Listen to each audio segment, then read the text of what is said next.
పొడుగు కాళ్ల సుందరి పూజా హెగ్డే చిత్రసీమలోకి అడుగుపెట్టి పుష్కర కాలం దాటిపోయింది. తెలుగు సినిమా రంగంలోకి వచ్చి కూడా 10 ఏళ్లైపోయింది. కెరియర్ ప్రారంభంలో యువ కథానాయకులతో జోడీ కట్టిన పూజా హెగ్డే తర్వాత టాప్ స్టార్ సరసన అవకాశాలు అందిపుచ్చుకుంది. ఒకానొక సమయంలో టాలీవుడ్ లో టాప్ పొజిషన్ కు చేరుకుంది. కానీ కొంతకాలంగా ఆమె హవా తెలుగులో తగ్గిపోతూ వచ్చింది. 2022లో పూజా హెగ్డే రాధేశ్యామ్, ఆచార్య సినిమాల్లో నటిస్తే ఈ రెండు ఫ్లాప్ అయ్యాయి. అదే ఏడాది F3లో స్పెషల్ సాంగ్ లో పూజా హెగ్డే నర్తించింది. అలానే తమిళ అనువాద చిత్రం బీస్ట్ లోనూ యాక్ట్ చేసింది. ఆ పైన పూజా హెగ్డే హిందీ సినిమాలతో బిజీ అయిపోయింది. ఆమె నటించిన సర్కస్, కిసీ కా భాయ్ కిసీ కా జాన్, దేవా చిత్రాలు బ్యాక్ టు బ్యాక్ హిందీలో వచ్చాయి. కానీ ఇవేవి ఆశించిన స్థాయిలో ఆడలేదు. అలానే ఈ ఏడాది ఆమె నటించిన తమిళ చిత్రాలు రెట్రో, కూలీ విడుదలయ్యాయి. కూలీలో పూజా హెగ్డే నర్తించిన మోనికా సాంగ్ సూపర్ హిట్ అయింది. ఇక రెట్రో సినిమా చూసిన వాళ్ళు తలలు పట్టుకుంటున్నారు. ఆ రకంగా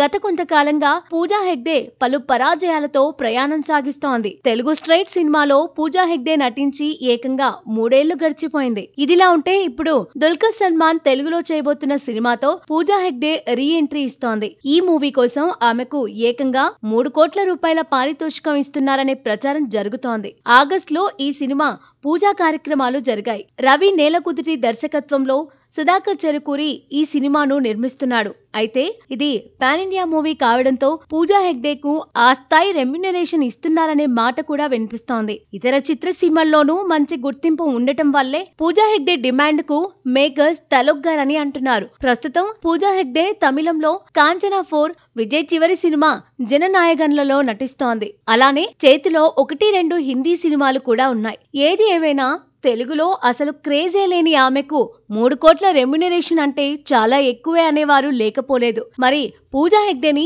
ఏరి కోరి మరీ మేకర్స్ తీసుకున్నారంటే అదేదో సంథింగ్ స్పెషల్ పాత్ర అని మరికొందరు అంటున్నారు. సక్సెస్ఫుల్ హీరోగా తెలుగులో పేరు తెచ్చుకున్న దుల్కర్ సల్మాన్ కారణంగా అయినా పూజా హెగ్డేకు ఈ రీ ఎంట్రీ కలిసొస్తుందేమో చూడాలి.